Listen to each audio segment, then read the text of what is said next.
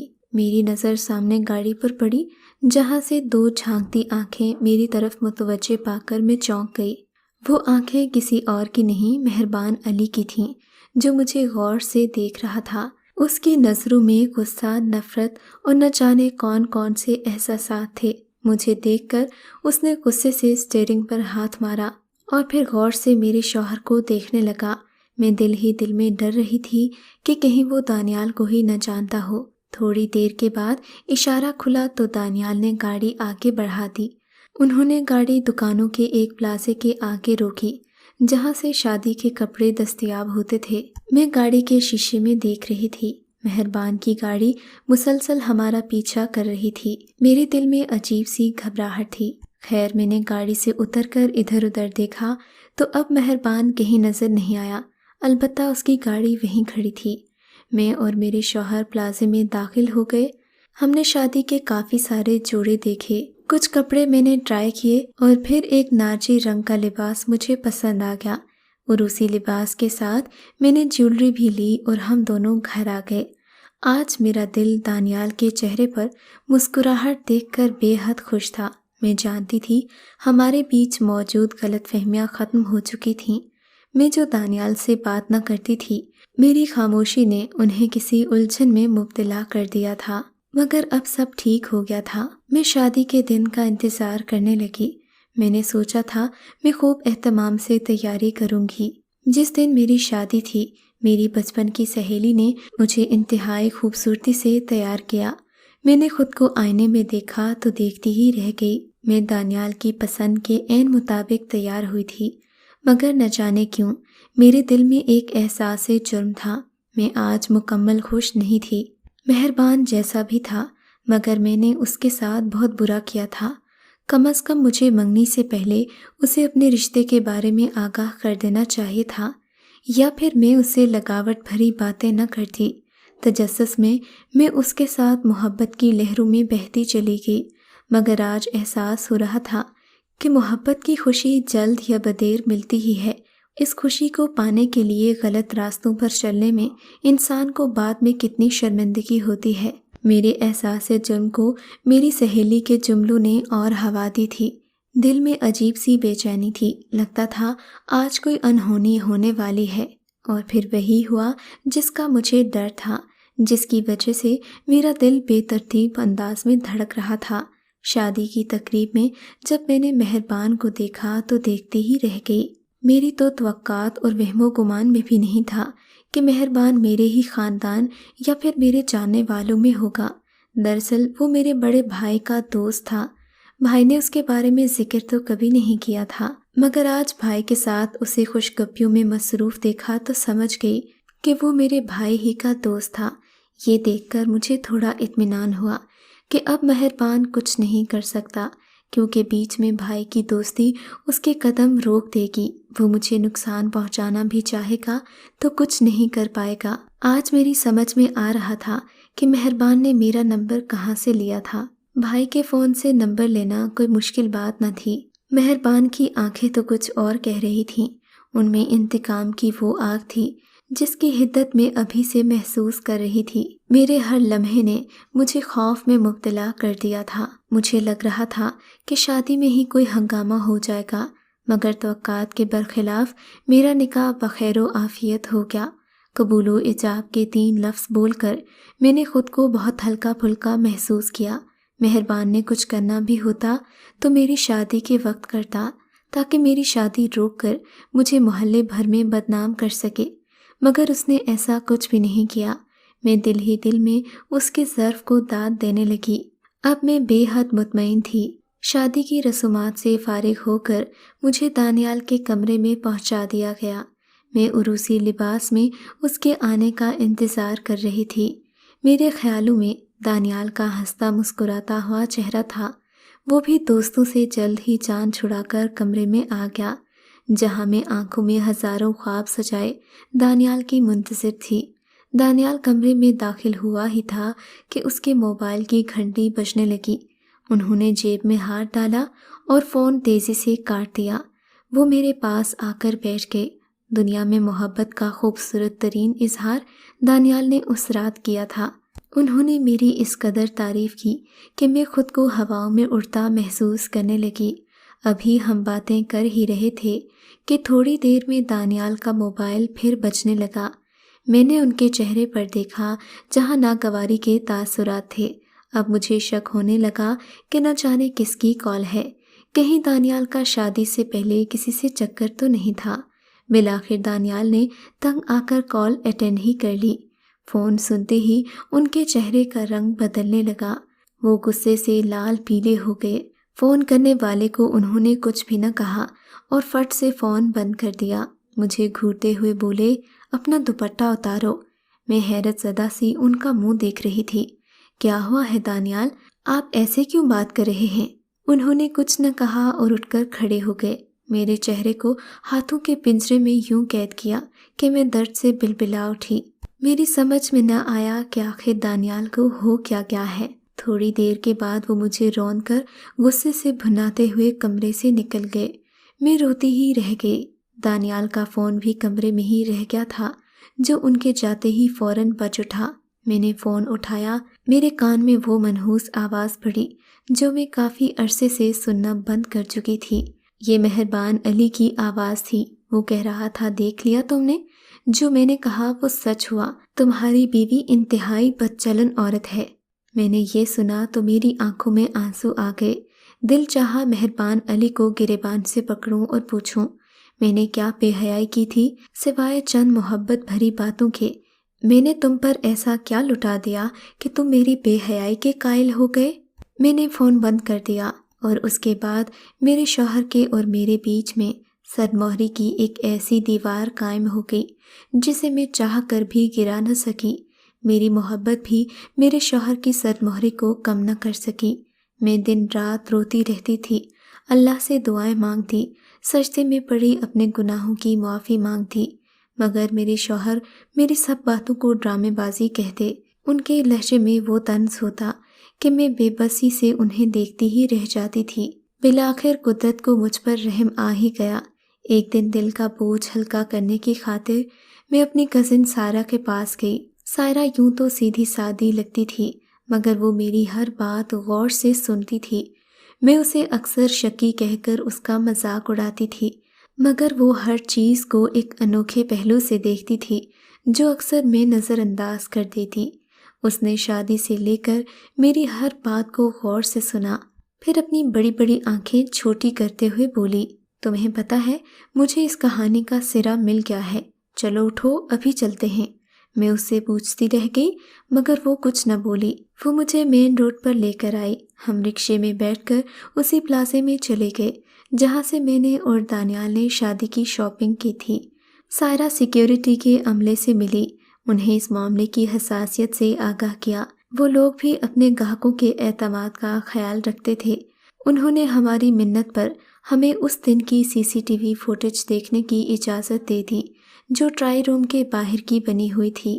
Try روم کی video سے معلوم ہوا کہ میرے ٹرائی روم میں جانے کے بعد مہربان نے اپنے لمبے قد کا فائدہ اٹھاتے ہوئے دروازے کے اوپر سے کمرے کے اندر جھانکا تھا۔ اس کی بری نیت اس کے اس فعل سے پتہ چل رہی تھی کہ وہ میری کوئی کمزوری جاننا چاہ رہا تھا جسے بہانہ بنا کر وہ مجھے بلیک میل کر سکے یا میری زندگی برباد کر سکے۔ میں نے اس وقت خدا کا شکر ادا کیا کہ میں نے اس خبیث شخص کو اپنی کسی اور کمزوری کے بارے میں نہیں بتایا، ورنہ وہ نہ جانے میرا کیا حشر کرتا۔